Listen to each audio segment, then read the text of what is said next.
मेरी ये वीडियो आज कुछ लड़कियों को शायद बुरी लग जाए, लेकिन लगती रहे, कोई फर्क नहीं पड़ता उस चीज से। लेकिन मेरा एक सवाल है जिसका जवाब आप मुझे दे के जाना आज, कि भाई जब तुम अपने मायके में होती हो, तुम जो स्ट्रगल करती हो, तुम्हें जो मिलता है खाने को आप वही खाती हो, जो आपके माँ बाप की जैसी स्थिति होती है उस समय आपको वो वैसा खिलाते हैं, आप खाते हो आराम से, इज्जत से रहते हो, सब जब ठीक है। लेकिन जैसे ही तुम्हारी शादी होती है, तुम में कौन से सींग निकल आते हैं कि तुम्हें दूसरे के घर जाते ही ब्रांडेड कपड़े चाहिए, ब्रांडेड सूट चाहिए, तुम्हें एसी के बिना नींद नहीं आती, तुम्हें कूलर पंखे रास नहीं आते, फिर तुम वहां कलेश करती हो। भाई तुम दूसरे का घर बसाने गई हो या दूसरे का घर उजाड़ने गई हो, और अगर माँ बाप तुम्हारे उस चीज में फिर तुम्हारा सपोर्ट करने आ जाते हैं। भाई मैं भी एक लड़की हूँ और मैं अपने घर की बात आपको बता रही हूँ।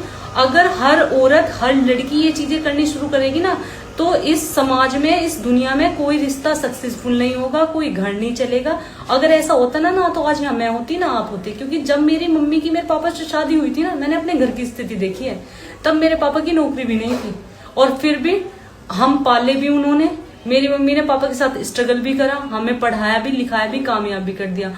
आज अगर हर औरत यही सोच ले कि बिल्कुल हमने अपने बिहार में तो जो करा, हमें ससुराल में पूरी फैसिलिटी चाहिए, भाई थिंकिंग को थोड़ा बदलो, थोड़ा बदलने की जरूरत है। जो वे ससुराल वाले हैं वे भी इंसान है, वे एलियन नहीं है, ना दूसरे ग्रह से आए कि वो तुम्हें एकदम इतनी फैसिलिटी दे देंगे। तुमने अपने घर भी कभी इन चीजों की डिमांड करी?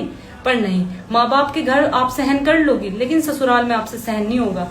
और जो ये ज्यादातर महिलाएं, मोस्टली लड़कियां कर रही है ना, इनके चक्कर में जो दो चार बेचारी परेशान है ना, उनकी और नहीं सुनी जा रही है, सबको फिर एक राह हक्का जा रहा है। तो बहनों थोड़ा सा अपने माइंड को चेंज करो, इन चीजों से काम नहीं चलेगा। ससुराल में तुम्हें कितना टाइम बिताना है, मायके में तुम ज्यादा से ज्यादा 20 साल 25 साल रह सकती हो, बाकी की जिंदगी जो है ना ससुराल से ही कटनी है, ससुराल में ही रहोगे। आप उनके साथ ऐसा रवैया करती हो, और अगर बाय चांस दो चार बात सास बोल भी दे या ससुर बोल दे, तो फिर तुम 498 एक को लेकर खड़े हो जाते हो कि चलो जी हम तो दहेज का मुकदमा लिखवाएंगे इन पे। भैया ना हर चीज का समाधान मुकदमा है, ना हर चीज का समाधान कलेश है। मैं यही कहूंगी, क्योंकि हम इस विभाग में हैं, हम इन चीजों को देखते हैं, घर बर्बाद हो रहे हैं इन चीजों से, आपसी संबंध खराब हो रहे हैं, रिश्ते खराब हो रहे हैं।